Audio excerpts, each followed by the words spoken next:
Bom, olá a todos, Deus abençoe a todos. É muito bom estar com vocês novamente. Nós vamos seguir um pouco mais no estudo do estudo sobre a destruição da família, como uma agenda, um programa antigo.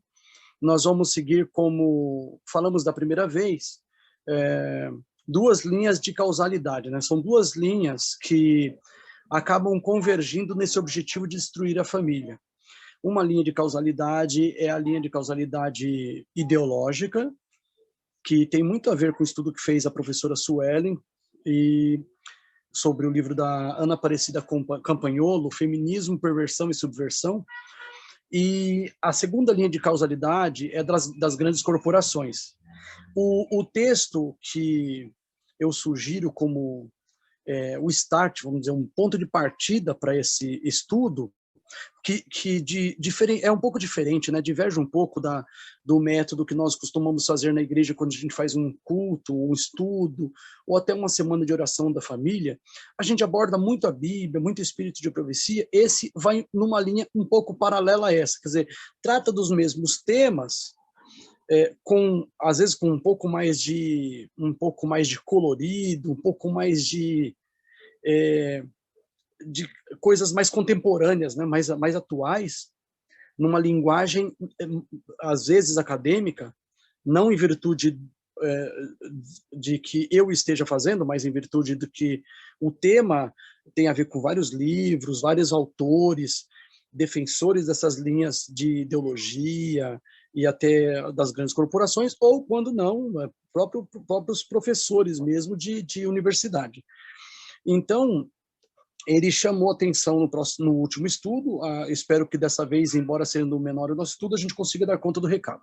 O texto inicial, como eu sugeri para os irmãos, é o texto do grande conflito, no capítulo Maior Perigo para o Lar e para a Vida. Na página 590 dessa edição, que vocês veem em minha mão, tá? Dessa edição do grande conflito. Não sei se dá para ver aí. Então, na página 590 e 591 diz assim: na família, Satanás está em atividade. Sua bandeira tremula mesmo nos lares que se professam cristãos. Há invejas, suspeitas, hipocrisia, separação, emulação, contenda, traição de santos legados, satisfação das paixões. Todo o conjunto dos princípios e doutrinas religiosas que deveriam constituir o fundamento e o arcabouço da vida social assemelha-se a uma massa vacilante prestes a ruir. Os mais vis dos... tem gente tentando... Peraí, só... Tudo bem, vamos... os mais vis dos criminosos, quando lançados na prisão pelas suas faltas, tornam-se frequentemente recebedores de dádivas e atenção, como se houvessem alcançado invejável distinção. Dá-se grande publicidade a seu caráter e crimes, a imprensa publica as minúcias revoltantes do vício, iniciando desta maneira outros na prática da fraude, roubo, assassínio, e Satanás exulta no êxito de seus planos infernais.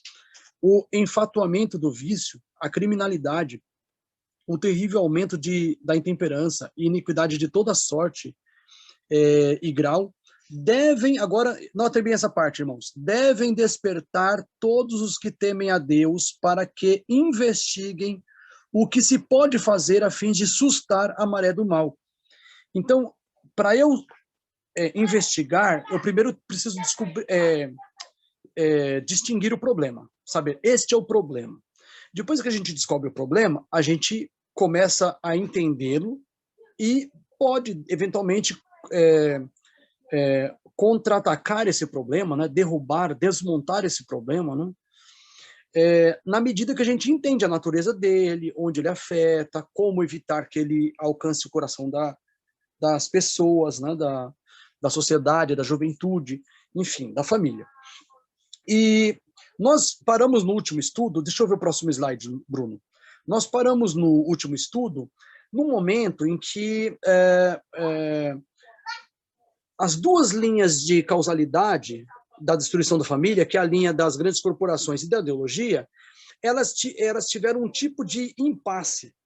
de um tipo de checkmate na Primeira Guerra Mundial. Depois da Primeira Guerra Mundial, o povo envolvido com a ideologia na tentativa de destruir a família, tendo como uma base relativamente aí próxima o livro de Karl Marx e do Engels sobre o estudo da família, da propriedade privada e do Estado.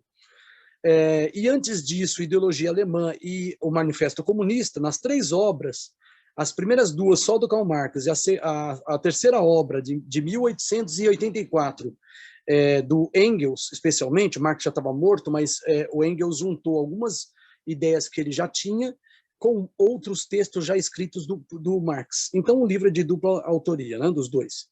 E esse livro, ele já fala, nas 3 obras, ele fala com desprezo em relação à família, mas no terceiro livro, esse de 1884, o estudo da origem da família, da propriedade privada e do Estado, ele combate fortemente a família.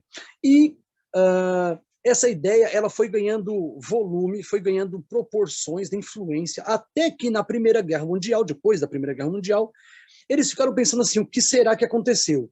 Que os trabalhadores pegaram em armas para lutar contra trabalhadores, em defesa das classes dominantes de cada país envolvido na Primeira Guerra Mundial. Então foi um dilema para eles, eles tiveram que procurar uma solução para aquilo.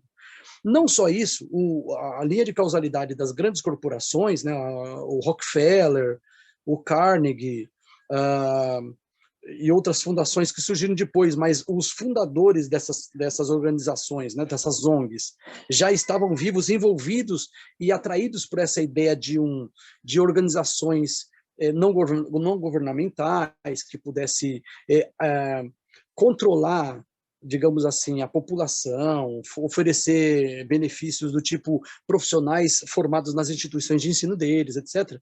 Eles ficaram pensando assim, peraí, não adianta a gente gastar dinheiro, o pensamento que eles tiveram, né, o pessoal das grandes corporações, tipo Fundação Ford, etc., né? Só que ainda não existia a Fundação Ford, existia a Fundação Rockefeller. Aí, o que eles pensaram? Eles pensaram assim, peraí, a gente investe dinheiro, cria escolas de enfermagem, a gente cria um instituto de ensino para formar enfermeiras, tal, e para das comunidades carentes do sul dos Estados Unidos, especialmente as comunidades afrodescendentes, os negros de lá. A gente cria um monte de instituição para dar um apoio para a sociedade, e a sociedade cai numa Primeira Guerra Mundial, morre 20 milhões de pessoas, mais ou menos, 340 e poucos mil soldados americanos. Então eles falaram assim, peraí, o que acontece? Parece que as guerras acontecem porque o homem fica louco. Então um deles, o David Rockefeller Jr., John David Rockefeller Jr., o que ele pensou? Ele pensou assim, que ele podia criar uma instituição para estudos de comportamento humano. Isso surgiu porque ele pensou assim, poxa, mais do que criar medicamentos, vacinas, instituições de ensino, a gente precisa estudar o comportamento humano. Então a gente precisa fazer o quê? A gente precisa controlar a taxa de natalidade, a gente precisa estudar o comportamento humano e ver quais métodos nós podemos usar para poder controlar os homens, né? Controlar a humanidade, controlar a sociedade, sabe? Estudar as várias manifestações da sociedade que pudessem, de repente, oferecer algum risco para a própria sociedade. É como se eles falassem assim, a sociedade precisa de algum tutor, um guia. Quem são os guias? Nós, iluminados, bilionários, né? Que somos os guias da humanidade. Próximo slide, Brunão, vamos lá, dá uma olhada aí.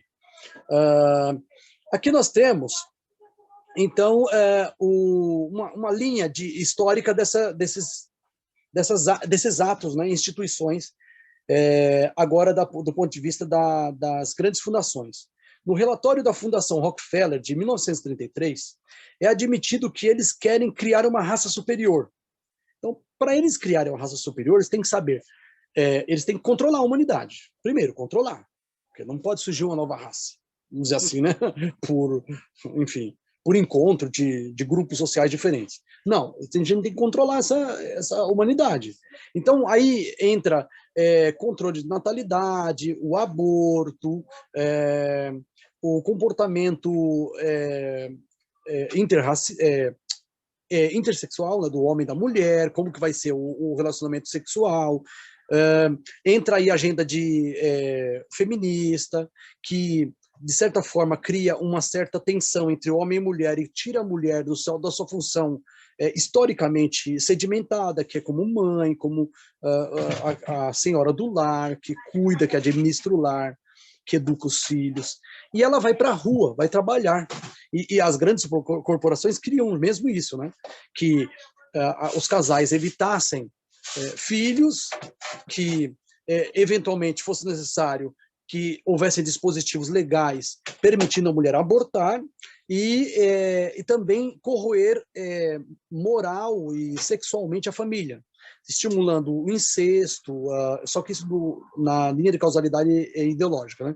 O incesto, a pedofilia, etc. Isso aí tudo era meio que o plano deles, né? Em 1947 morre Henry Ford, e logo depois surgiu uma espécie de impasse, porque a fortuna que o Henry Ford deixa é imensa, muito dinheiro, bilionário. Então, o que acontece? Eles pensaram assim, o que a gente vai fazer com esse dinheiro? Porque se a gente for dar para os herdeiros, né, se a fortuna for parar na mão dos herdeiros, tal como o Ford deixou, até chegar na mão deles, o Estado vai ter, né, pego sei lá quantos por cento de imposto sobre essa fortuna, né? Então eles pensaram, vamos criar uma fundação. Então criaram a Fundação Ford e tal. E esse personagem é o Rowan Gator. Ele propôs, então, uma espécie de negócio da Fundação Ford, que era, em primeiro lugar, criar a paz, ou criar núcleos de estudo para poder gerar a paz no mundo. 1949, só lembrar, é um pouco depois do fim da Segunda Guerra Mundial, 1945. Então, a segunda preocupação principal dele seria núcleos de estudo, pesquisa, investimento, para poder desenvolver uma ideia de democracia, que pudesse atender esses objetivos dos globalistas, né, dessas grandes corporações, que hoje são realmente globalistas. Eles querem dominar o mundo, né, a sociedade todinha, porque eles acham que eles são iluminados, enfim, e eles têm o direito de conduzir a humanidade, porque a humanidade entregue a si mesma gera a Primeira Guerra Mundial, Segunda Guerra Mundial, e enfim, né, não dá. A humanidade tem que ser tutelada para eles, né? E eles são os guias. Terceiro núcleo de estudo, então, fomentar então uma economia que seja global, uma economia que seja sustentável, uma economia que atenda às necessidades básicas de todo mundo, inclusive dos mais pobres. Então, tem todo um discurso também que se justifica desse lado humanista, filantrópico. Não é caridade, é filantropia. E quarto, educação, né? A educação aqui, gente, não é alta cultura, não é educação para você se tornar uma pessoa melhor, para você ser uma pessoa mais nobre, uma pessoa mais preparada para não só para viver neste mundo, mas para influenciar outros para o bem. Não é isso. É preparar as pessoas para o trabalho.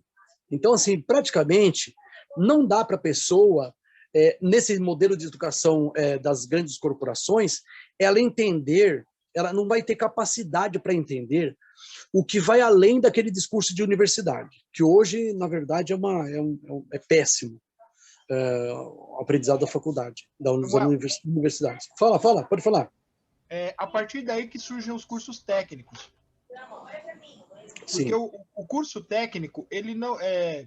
E assim, com respeito a quem faz curso técnico, né, não é nenhum não é nenhum demérito e também não estou querendo ofender ninguém. Claro que não. Mas o curso técnico, ele, via de regra, não promove ser pensante. Ele apenas mão de obra. Né? Então, o curso técnico ele foi criado para sanar a necessidade do mercado de mão de obra, mas ele não cria ser pensante, ele não leva as pessoas a pensarem, a raciocinarem em questões que ocorrem ao seu redor. Né? Exatamente. Só isso, valeu. Assim, como o André falou, é como se a pessoa se especializasse, fosse um especialista, digamos, em marcenaria, em marchetaria, ou em design de interiores, não interessa, sabe, eletricidade, predial, não interessa o ramo. Ele está especialista naquela caixinha, mas fora daquela caixinha ele não consegue entender as coisas, não está preparado para as coisas que transcendem esse universo meio segmentado, né, de profissão essa, né, torneiro, fresador, mecânico, etc. Né? E o último ponto aí, ó, ciência comportamental. Então, isso faz parte, essa palavra paz aí está acrescentada, foi um erro meu. Então, ciência comportamental. Então, desde os anos 30, surgiu, então, o primeiro instituto de engenharia social.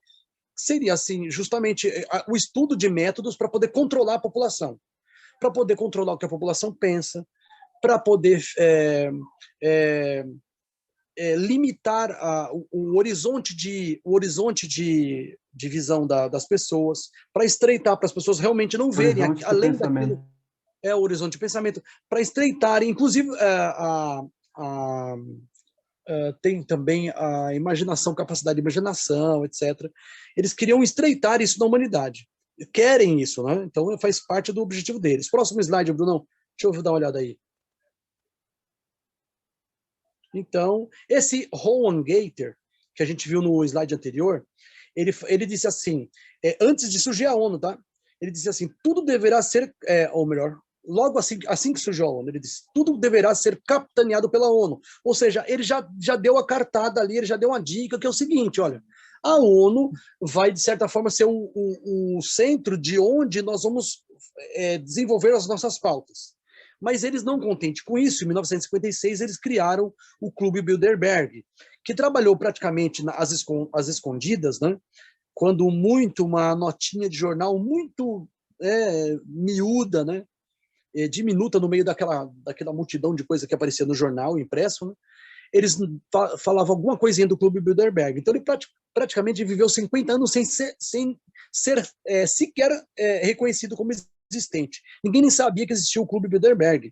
A esmagadora maioria da sociedade. Só na década de 90 que o Clube Bilderberg começou a ser exposto a partir da criação da internet e no finalzinho da década de 90, começo do século 21, né, dos anos 2000, aí o Clube do Bilderberg foi exposto. Aí não tinha mais como esconder os objetivos globalistas. Então a ideia de globalismo, de nova ordem mundial, começou a ganhar mais volume a partir do final da década de 90 do século passado e os anos 2000. Próximo slide, vamos ver aí. Então, nós temos essa linha de tempo, ela prossegue, né, depois da criação da ONU e tal. Em 1960 morre John David Rockefeller Jr., o segundo da dinastia Rockefeller, né, desde o século XIX. Em 1970 é criada a Fundação MacArthur, é uma das principais fundações que patrocinam pesquisas desses grupos de minoria militante, né? Afrodescendentes, feministas, LGBTs, estudos de controle demográfico, né? Populacional, etc. Em 1972, a criação do Women's Studies da Fundação Rockefeller, estudos da mulher, né, das mulheres, o feminino. E esse mesmo instituto, na década de 90, vai mudar. Vai ser Women's and Genders Studies. Vai ser como se mudasse assim para estudos sobre mulheres e gênero, na mesma Fundação Rockefeller. Em 1978, morre John Rockefeller III, no dia 10 de julho de 1978. E esse é o cara, esse é o John Rockefeller Jr., ele é o cara da dinastia Rockefeller, o terceiro, né, dessa dinastia, que ele toca adiante essa agenda de controle demográfico, controle populacional, de natalidade. Eles que patrocinam o John David Rockefeller Jr., antes do Rockefeller III, aquele que morre em 1960, está aí no slide, ele que patrocinou aquela Margaret Sangers, que criou o Parenthood, como que chama? Planet Parenthood. Planejamento... isso mesmo, Planet Parenthood, planejamento familiar. Planejamento familiar, que é a maior instituição dos Estados Unidos, privada, né, de estímulo do aborto. Do estímulo do aborto. Então, para eles, quando você vê assim, planejamento familiar é liberação do aborto. É isso que eles querem dizer. Não é assim, você evitar de ter né, relação sexual com a sua esposa, ou quando tiver, evitar que ela se engravide, etc. Não é isso. É aborto. Tem um desses personagens das grandes corporações, se eu não me engano, foi aquele personagem anterior, o Rowan Gator, que ele falou assim, eu acho que foi ele disse assim, não adianta aborto, não adianta aborto, o que adianta é a gente colocar na mente das mulheres que elas não desejam ser mãe. Se você colocar isso na mente das mulheres, pronto, nós ganhamos uma batalha. Ela pode casar, pode separar com o marido, casar com outro ou vários homens. Ela pode, enfim, pode acontecer o que for. Se ela colocar no coração, não vou ser mãe, acabou. Isso foi na década de 60, quando criaram a pílula anticoncepcional. Eles falaram assim, não adianta, tem que colocar na cabeça da mulher que ela não queira ser mãe. Colocou isso, pronto.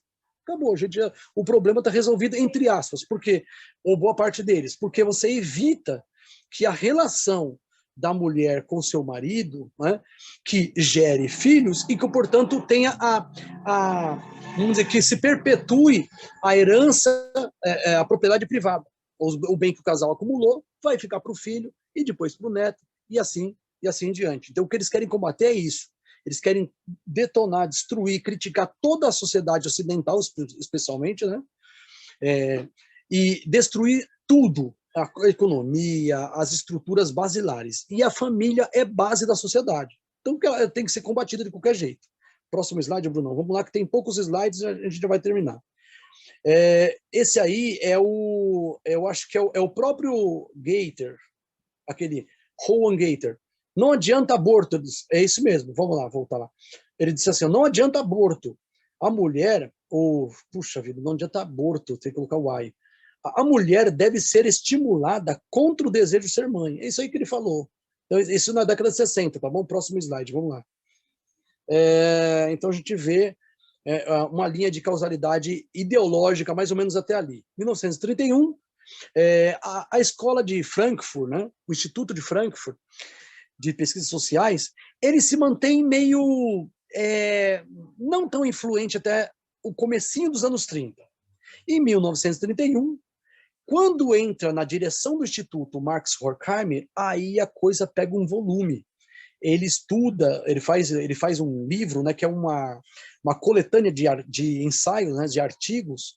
O primeiro artigo é o dele, estudos sobre autoridade e família, e ele acrescenta no artigo dele, o primeiro artigo é assim, estudos sobre autoridade, família e cultura.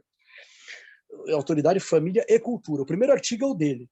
E ali ele explora essa questão do incesto.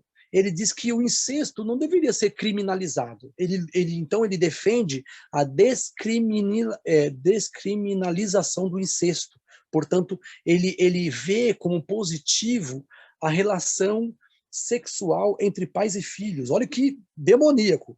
E da onde ele parte? Ele parte assim, no meio do artigo ele diz assim, que como pode, né? Para vocês verem como é mais ou menos isso, para vocês verem como a instituição familiar é opressora. Marido, esposa e filhos moram muitas vezes durante anos no mesmo cômodo, no mesmo quarto, e eles não têm relação sexual. Olha que opressão. Então ele dizia que era uma opressão isso. Então ele defendia que fosse descriminalizada essa relação, porque a relação, só um instantinho, que a relação opressora da família heterossexual, com a moral judaico-cristã, é claro, que essa relação opressora, ela impedia vamos dizer assim, a exploração dos impulsos. Os impulsos, eles eram sufocados. Na mesma lógica que trabalhou Herbert Marcuse, que ele diz assim que, na contramão do Freud dizia assim, que a civilização surgiu quando os impulsos foram controlados. Então ele dizia que era como se fosse assim, era a ordem, né? Era a ordem, a moral, e depois a civilização. Ela surgiu por causa dessa moral, por causa dessa relação marido e mulher, ser heterossexual, ser uma relação somente do casal, e que isso, o controle dos impulsos, os impulsos sexuais dominados pela razão, fez com que surgisse a civilização no mundo. Já o Herbert Marcuse veio na mesma entoada do Max Horkheimer, dizendo assim, não, é eros e civilização, ou seja, os impulsos vão fazer surgir uma nova civilização. Então, para destruir essa, tem que liberar os impulsos. Essa foi mais ou menos a ideia. Fala, André. Essa ideia de liberdade e sexualidade extremada, só para mim não perder o que você estava falando, na década de 70, Kate Millett, ela escreveu um livro chamado Política Sexual. E nesse livro, ela é a primeira a incitar essa questão da sexualidade extremada da mulher. Primeira mulher feminista nessa década, né? Aí, no mesmo período, surge também Shulamita Firestone. E ela escreveu o livro... uma maluca. Ela escreveu um livro chamado Dialética do Sexo, né? E aí, no livro, ela diz assim, que ela diz assim, ó, libertando a mulher da sua tarefa socialmente imposta de reprodutora da espécie, acabaríamos também com a unidade social, a família, chegando por fim em um oásis social de liberdade. Então, oásis. E primeira coisa que ela diz, libertando a mulher da sua tarefa socialmente imposta. Qual que é a tarefa socialmente imposta? Reprodutora da espécie. É como se a sociedade tivesse determinado, olha, mulher, você vai reproduzir, o homem não. Quando isso é natural.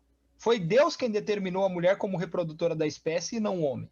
Só que ela vai colocar... Judith Butler também, no seu livro, o livro dela se chama... Problemas de gênero, feminismo, subversão da identidade, né? Judith Butler.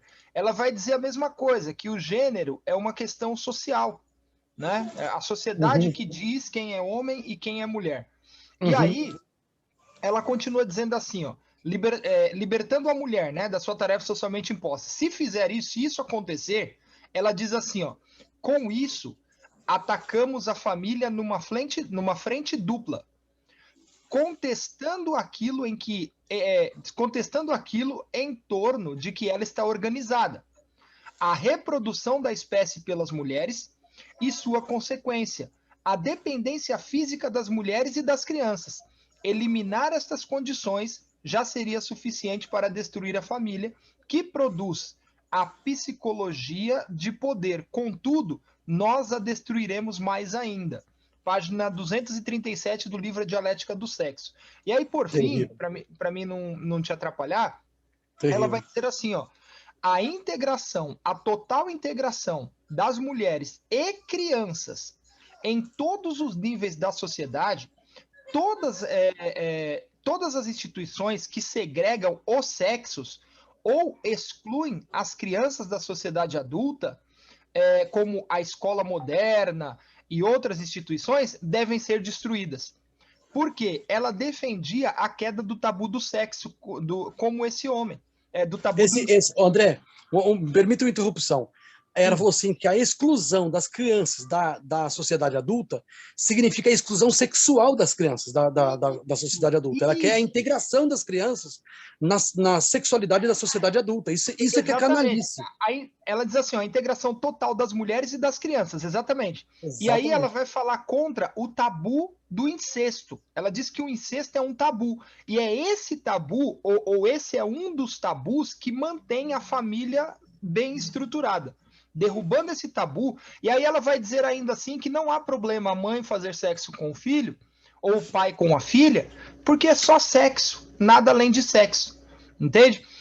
E aí, por fim, Samuel, desculpa a demora, mas tem recentemente, tem alguns anos já, poucos anos, na Alemanha, Mirjam Reine, uma universitária, ela defendeu a pedofilia numa palestra que ela fez na universidade.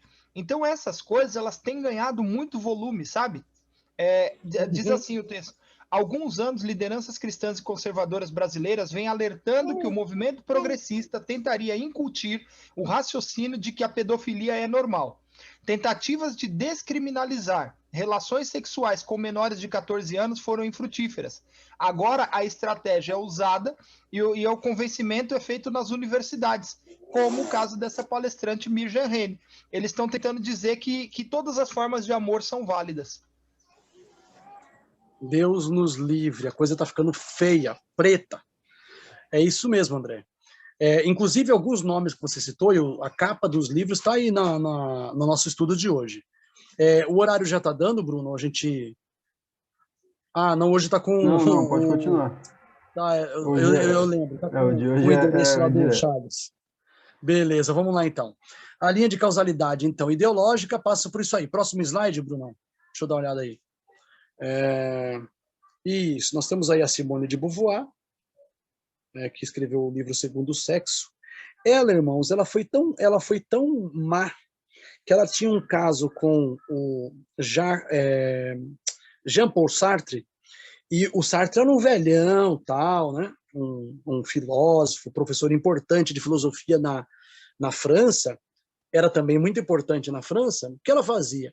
Ela de certa forma, ela cooptava as menininhas de 14, 13, 15 anos para ter relação sexual com Jean-Paul Sartre. Ou seja, ela era amante de Jean-Paul Sartre. Com ela também, com ela e com ele. Com ela também, exatamente, para colocar as adolescentes nessa relação de pedofilia. Ela mesma praticava. Então era ela, o amante dela, o Jean-Paul Sartre, e as meninas adolescentes. Ela introduzia as meninas no uso de drogas. Então, várias meninas dessas que se relacionaram com eles acabaram se suicidando, aí se tornando dependentes químicas. Então, assim, isso é a pessoa, o doce de pessoa, é o paraíso, né, o que ela imaginava, né, o paraíso. A destruição da família, liberação sexual total, inclusive a introdução de crianças, né, de adolescentes na relação sexual com adultos. Terrível. Próximo slide, vamos lá. Então, depois veio a Beth Friedan, aqui, ó, numa linha histórica, né? Ah, mas aí a data está errada, tá? Não é 1863, é 1963, perdão. Ela escreveu A Mística Feminina, livro que inspirou as revoltas, né? Embaixo, tá aí a capa, né? Se você ampliar, está escrito assim, o livro que inspirou a revolta das mulheres americanas. Ou seja, essa é revolta contra o quê? Ah, não é revolta contra a falta de emprego ou salário diferente. Isso aí é o discurso, essa é a propaganda. Não é o verdadeiro intento. O verdadeiro intento estão nos livros. Recentemente, eu e minha esposa conversando com uma pessoa que é feminista, a pessoa falou, não, mas não é isso o feminismo. Não, a gente falando desses pontos, né? Não, mas não é isso o feminismo. A pessoa não sabe o que as autoras do feminismo dizem. E a pessoa estava tentando suavizar para o feminismo. Não, é só igualdade, não tem nada a ver. O que eles querem é acabar com a família. E na base disso está quebrar a autoridade paterna. Então, uma sociedade composta por famílias heterossexuais, patriarcais, portanto, tendo o homem como chefe da família, isso é que é insuportável para essas mulheres. Então, elas têm que acabar com isso, ou seja, justamente o modelo bíblico. Não é? Se você pegar a Bíblia, em Timóteo, diz assim, olha para você ver como isso é bíblico. Você abre a Bíblia em 1 Timóteo, se eu não me engano, deixa eu ver aqui, 1 Timóteo ou 2 Timóteo, por aí. Pronto. Está aqui já Timóteo. Espera aí. Pronto. Está aqui. Timóteo 3. 1 Timóteo 3, verso 1 diz assim. Fiel é esta palavra, se alguém aspira o episcopado, né? O presbítero, o presbitério ou até o ancianato, né? Essa é a ideia. Excelente obra deseja. É necessário, pois, que o bispo seja irrepreensível, marido de uma só mulher, vigilante, sóbrio, honesto, hospitaleiro, apto para ensinar, não, verso 3, não dado ao vinho, não espancador, mas moderado, inimigo de contendas, não ganancioso. Verso 4, que governe bem a sua própria casa, tendo seus filhos sob disciplina com todo respeito. Então, eu vou parar por aqui só porque eu entendo, o que a gente quer já foi lido. Então, o que tem que ser? O líder da igreja tem que ser marido de uma mulher, entre outras coisas, ele tem que governar bem sua própria casa. É claro que o marido ele governa com o auxílio da sua esposa. A mulher é um auxiliar do homem. A esposa é um auxiliar, ela colabora com essa ideia de governo, mas ela é um auxiliar, ou seja, ele é um líder e ela é uma líder colaboradora, está com ele para colaborar nessa liderança. Então tem uma espécie de papel de chefia masculino dentro do lar. Não é à toa que em 2 Coríntios, capítulo 11, não, 1 Coríntios, capítulo 11, deixa eu abrir um parêntese aqui desse estudo, que eu não tinha planejado esses slides, esses textos nos slides, melhor dizendo, né? 1 Coríntios, capítulo 11, verso 2 e 3 diz assim: eu vos louvo, irmãos, pois em tudo vos lembrais de mim e retendes os preceitos como vos entreguei. Ou seja, o que eu ensinei para vocês, que são regras, tal, vocês seguem. Então eu louvo vocês. Verso 3 ele diz assim: mas quero que saibais que Cristo é o cabeça de todo homem. Olha lá, Cristo é o cabeça de todo homem. Eu suponho aí que não é só o cabeça do homem, não está falando assim no sentido do sexo masculino. Está falando da humanidade, o homem como representante da humanidade, né? Ou seja, Cristo é o cabeça de toda a humanidade. Aí ele diz, logo depois, ele diz assim: e o homem, o cabeça da mulher. Então você vê que existe uma espécie de função de liderança do homem que é um pouco distinta da função de liderança da mulher, porque coloca a mulher sob os cuidados do homem, sob a responsabilidade do homem. Ele tem que proteger a sua mulher. Então diz no finalzinho: e Deus, o cabeça de Cristo. Então não se trata de o homem ser mais ou da mulher ser menos. Não, não, de modo algum. Porque o Cristo na divindade não é menor que o Pai. Porque fala que Deus, e termina o verso falando assim: e Deus é o cabeça de Cristo. Deus não é o cabeça de Cristo porque ele é maior, porque ele é o Deus num grau superior. Não é isso. É questão de função. Então as pessoas são iguais. Pai, Filho e Espírito Santo são 3 pessoas na divindade iguais. Mas que a função é diferenciada. O Pai tem uma função de liderança sobre Cristo, e isso não diminui Cristo em nada. E Cristo tem uma função de liderança, etc., e assim por diante, né? Então vamos seguir adiante para a gente entender um pouco mais dessa ideia aí das mulheres atacarem o patriarcado, a família, essa relação, né? A Kate Millett, que o André falou, políticas sexuais, é outra, né, que defende o incesto, a pedofilia, e, né, é revoltante esse tipo de coisa, mas infelizmente essa é a lógica deles. Depois tem a Shulamit Firestone, que o André citou, Dialética do Sexo. Aí tem um livro dela bem surradinho, né? A Dialética do Sexo. Eu não tenho esses livros ainda, viu, gente? E depois temos, então, Eu tenho o PDF. Aqui tá errado, aqui, viu? O nome, Simone de Beauvoir, tá errado aqui.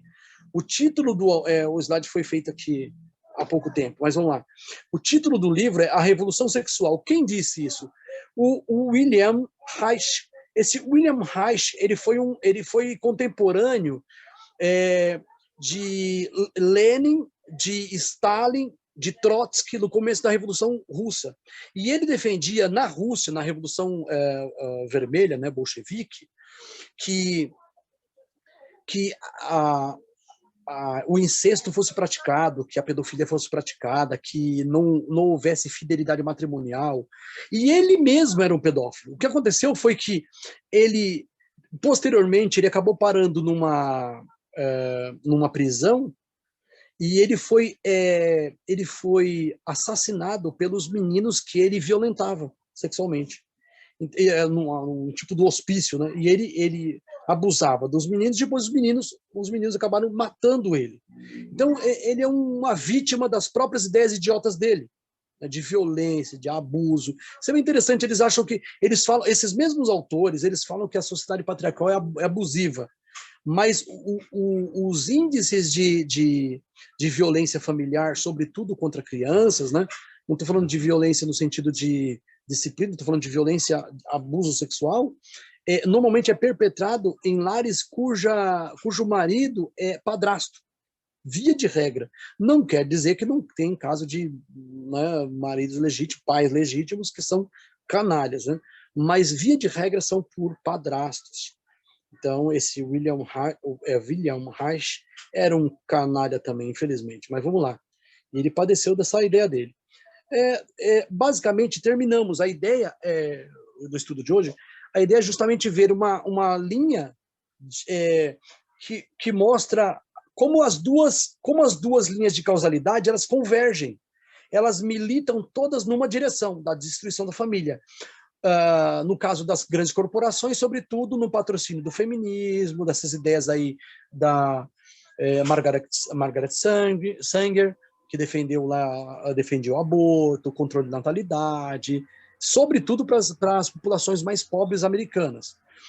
Mas não só isso, a linha de causalidade ideológica, que tem mais um viés marxista, embora o feminismo seja anterior ao Karl Marx, como a gente bem viu no estudo feito pela professora Suelen.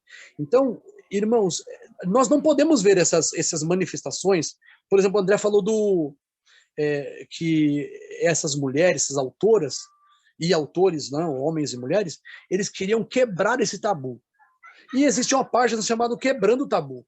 O que você acha? Por que você acha que a página chama Quebrando o Tabu? É porque justamente eles querem destruir a família, querem destruir o tabu da relação sexual aberta. Eu não sei se vocês se lembram, nos anos 90, eu acho que no final dos anos 90, comecinho dos anos 2000, eu me lembro de ter assistido um programa na Globo, não lembro se foi o Faustão, em que a Cláudia Raia e o Edson Celulari, que eram marido e mulher, eles foram na Globo e falaram que eles tinham uma relação aberta.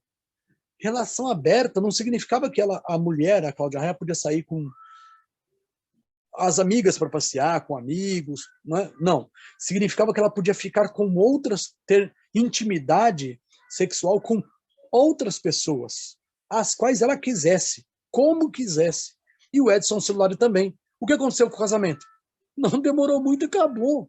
Desmanchou o casamento. Ou seja, o que eles querem é relativizar esse padrão, que eles chamam de tabu, mas é um padrão divino. Fidelidade matrimonial, fidelidade para com Deus, o cuidado do homem, do marido sobre a família toda, o cuidado da mulher com a família toda, com o marido, com os filhos, e na administração do lar. Ele também, é evidente, ele não está ausente, né? Não é alheio a essa responsabilidade de administrar o lar, ela um pouco mais. Mas, de qualquer forma, a gente percebe aí que há uma luta para acabar com isso. E dentro da igreja, o que é mais grave, gente, por que a gente está fazendo esse estudo? A gente podia estar estudando agora sobre justificação pela fé, sobre o santuário celestial, sobre a purificação desse santuário, estudando as profecias relativas a essa profecia, a questão da purificação do santuário celestial, do Santíssimo, a intercessão de Cristo no Santíssimo. Poderíamos estar estudando sobre as profecias escatológicas que ainda não se cumpriram, enfim, e tudo isso certamente será mais cedo ou mais tarde aqui, nós vamos voltar a esses temas bíblicos mesmo, né, do espírito de profecia. Contudo, essa dimensão e essas linhas de causalidade fogem do imaginário, do horizonte de imaginação, né, do horizonte de visão dos membros da Igreja Adventista. A gente precisa despertar isso, porque o Adventismo progressista está crescendo em nosso meio. Então, cresce movimentos como adventistas subversivos, gays adventistas, Marias e Madalenas e outros. Então, vários grupos que surgem com o viés da militância esquerdista, sem, contudo, terem a noção da origem daquelas ideias. Se você tem a noção da origem daquelas ideias, como ela surge do mal, da mente de Satanás, como o espírito de profecia aborda as táticas do diabo de destruir a família, nós não seremos mais vítimas presas fáceis. A gente vai ser, pelo menos, não é que a gente não vai ser vítima, não é que a gente não vai sofrer esses efeitos, essas ideias, mas a gente vai conseguir prever, a gente vai conseguir identificar quando se manifestar. A gente vai conseguir, inclusive, identificando as pessoas envolvidas, afetadas por essas ideias demoníacas, orar por elas, tratar com elas à parte, com mansidão e temor, mostrar para elas que elas estão erradas. Então a gente precisa fazer alguma coisa. O mal é como se, qual que é a aparente noção que eu tenho desses nossos estudos, nessas questões, é como se cada um de nós aqui, não só a professora Suelen, ou qualquer um que esteja à frente do estudo, mas nós mesmos que estamos estudando, é como se a gente fosse um atalaia no monte, nos muros de Sião. É como se a gente fosse uma pessoa que pudesse avisar do perigo iminente, ou do perigo que já se filtrou, já está dentro. A gente não pode ficar quieto diante disso. A gente precisa se manifestar, porque a gente, não só que a gente tem que pregar o evangelho, sabe? Não é só que a gente tem que falar de Jesus para as pessoas, também, mas a gente precisa também prevenir os que estão dentro. Quando Jesus, em Lucas 12, ele conta Lucas 16, perdão, Lucas 16, 15, acho que é 15, depois 16 entra em outros tópicos, ele cita 3 parábolas. A parábola da ovelha perdida, a parábola da dracma perdida, e depois ele cita a parábola do jovem, do filho pródigo. Então, a parábola da ovelha perdida, a ovelha ela se perde longe do aprisco, ela foge do pastor, foge do aprisco, ela se perde, e vai para longe do aprisco e do pastor. Então, a gente percebe uma natureza de perdidos. Mas a segunda parábola, que é da dracma perdida, é uma natureza diferente de perdido, um perdido dentro da casa. Então a mulher perde das 10 dracmas, que é o seu dote, né, dote para o casamento, ela perde das 10 dracmas, 1 dracma. Então ela revira a casa todinha, ela varre a casa todinha até achar a sua dracma. E ela junta as amigas, faz festa porque tinha uma dracma perdida. E ela foi achada. Mas ela estava perdida dentro de casa. Ou seja, então Jesus, ele não está... É assim, Deus não está preocupado só com um tipo de perdido, com todos. Inclusive, na última parábola, né, que é do filho pródigo, também tem os 2 tipos, né? O filho pródigo, que se perde longe, e o outro filho ficou dentro de casa, que também estava perdido, porque quando voltou o filho pródigo, ele não quis aceitar. Também exatamente. É a síntese das outras 2, né, diríamos. Exatamente. Então é isso aí, irmãos. Se vocês quiserem perguntar, participar, comentar,